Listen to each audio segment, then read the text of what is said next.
Hello friends, back to my another minute. তোমার দেখতে পাচ্ছ না, আজকে আমার পাশের বাড়ি একটা কাকিমা আমাকে দিয়েছে এই গাছগুলো। দেখতে পাচ্ছ, সবার প্রথমে হলো এই সবুজ পদ্মটা, তারপরে আছে আমার এই যে তোমরা দেখতেই পাচ্ছ স্পাইডার প্ল্যান্টটা। এগুলো আমি দেবো এই জন্য নিচ্ছি। এই যে হাতে আছে স্পাইডার প্ল্যান্টটা, ঠিক আছে।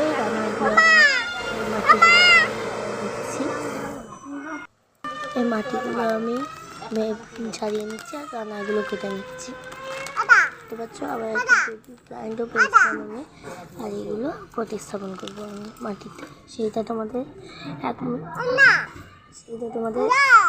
আমি কিন্তু মাটির সঙ্গে মিশিয়েছি বালি, এরমভাবেই কিন্তু আমি বসাবো গাছটাকে, বসাবো গাছগুলোকে বালির সঙ্গে মাটি।